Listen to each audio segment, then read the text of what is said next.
So I had been doing those moments earlier, and then I looked over and saw this firefighter who was just like, he'd take a flag from somebody in the audience, he'd run half a block, and he'd hand it off to somebody else, and they would take somebody else's flag. So he was just doing this kind of flag exchange throughout the whole parade route. So I flipped my camera around, didn't change my settings fast enough, and this is what happened. So it's a slow shutter speed, and I'm letting a lot of light in with that slow shutter speed. And with that slow shutter speed comes movement and energy.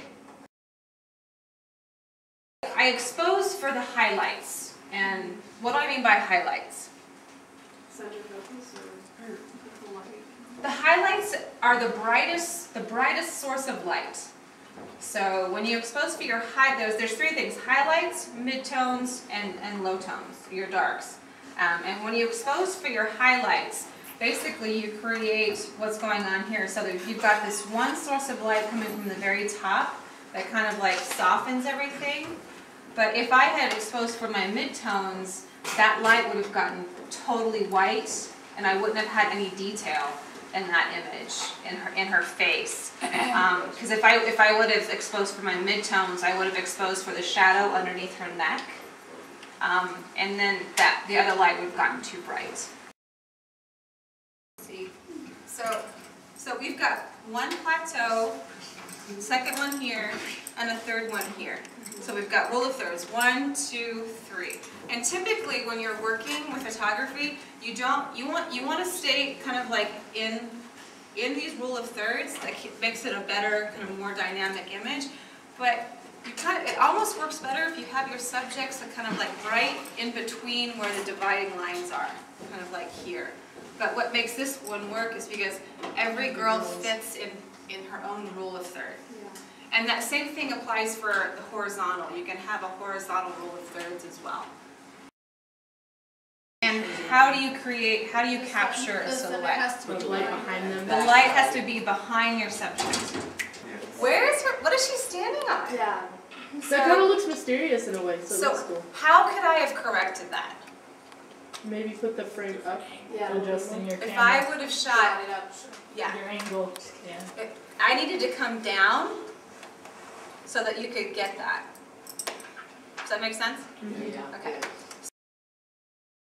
So, and this is something you guys will end up having to encounter eventually, because you're going to have to learn how to balance light sources. And every light source has a different color temperature, and we're going to get into that. But also, every source has a different, it's called a vibrancy. So everything's brighter or lesser. So you're going to have to find a way to solve problems with your camera to get all the light sources to balance equally.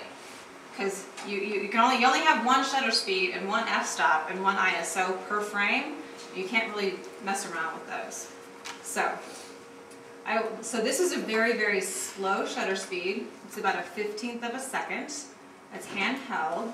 And I got really lucky that this couple happened to bring out all these votive candles. That's the main light source between them. They have so they're my foreground layer. What's my second layer? The crowd. The crowd. What's my third layer? The screen. The screen. Fourth layer. The bridge. And the fifth. The city. Okay. So how is it that all those layers of information give you a sense of place? The framing of it. The distance between the layers, like how you can tell. Yeah. And each layer is on its own. Like there's not a whole lot of like kind of like people really like, there's not a head coming out of her head. There's not a bridge coming out of his head. So it's a matter of so identify the layers that you guys want to work with, the elements that you guys want to work with, and make sure each one stands on its own.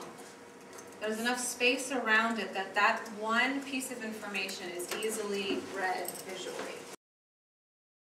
So do you guys see how she's slightly off-center? Yeah. Mm-hmm. And what does that do?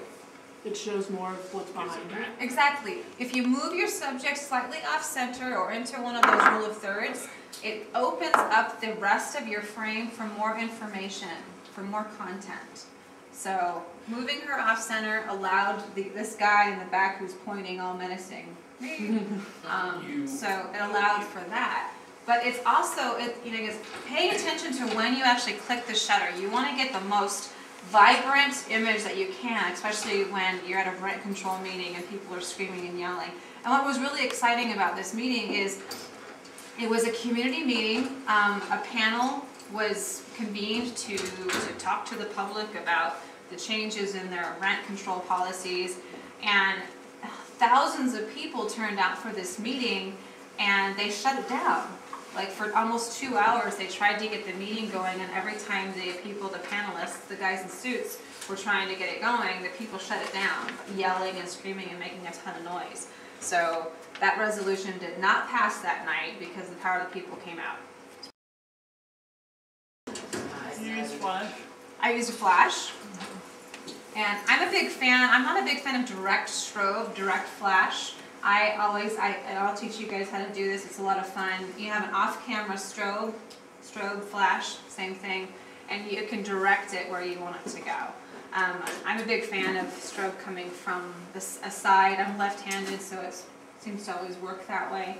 And the shutter button is always on the right side of the camera, so funny. But anyhow, so it's a slow shutter speed, and how can you guys tell it's a slow shutter speed? Part of it's moving and then the rest of it's still. Exactly. So in this particular frame, there's actually 2 photos happening in the same frame. There's one photo that's done, and each one of those photos is associated with a different light source. One is the ambient light, and one is the flash output. So which one is the flash? The focus. The one that's in focus, right? How do you know that? Because It's really bright. It's really bright, and the really bright light freezes. It's a pop of light, so it freezes motion. And so, how do you know what the ambient one is? It's not as bright.